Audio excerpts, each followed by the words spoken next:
Hey traders, Raghee here, and in this free video we're going to cover relative performance in the NASDAQ, a market that we are looking for pullback buys in, and what that means to the relative performers that I'm watching within the NAS. Now remember, the NASDAQ is made up of 100 stocks and a cash component. Not all the stocks are weighted equally. So when I'm looking at the NASDAQ, I know that Microsoft, Amazon, Apple, both the alphabets and Facebook have heavy weighting within this, and because this is a high concentration problem, sector, ETF, futures contract, those 6 names are going to have more bearing than say Intel, Cisco, Netflix, etc. So always know the weighting. My favorite site to do that is etfdb.com. So when we're talking about relative performance, and we're talking about the NASDAQ, start with the broader average first. So even though I know Apple, Microsoft, and Amazon, Facebook, these are all in varying degrees of an uptrend, look what happened to the broader average today. It actually pierced the support of the wave and printed for a brief amount of time the first red grab candle. And let me just expand this a little bit to show you. You can see this here. It printed its first red grab candle for a brief while, but this is the candle that we had here.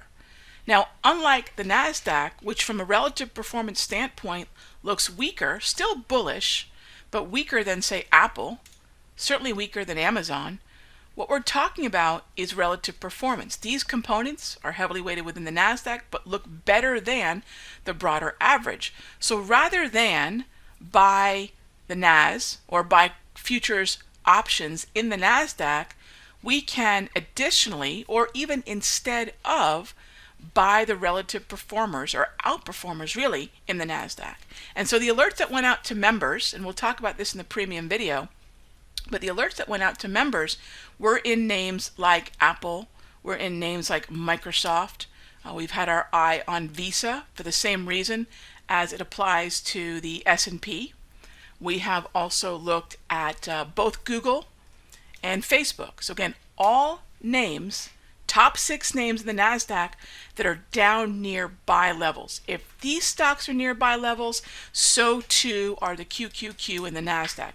And this is how we have one mind, many markets, not only opening up to more and better opportunities, but connected opportunities, where we're not looking at desperate names, we're looking at connected names. And we can then cherry pick from the best relative performance leaders in any individual ETF or broader average. And that's what we've got going on in the NASDAQ here, going into the second Thursday and Friday of the month, which could be an interesting monthly low that we're putting in.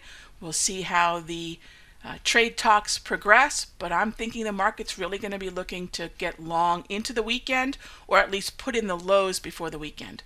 So that's it for today's free video. I'll see you in the premium update.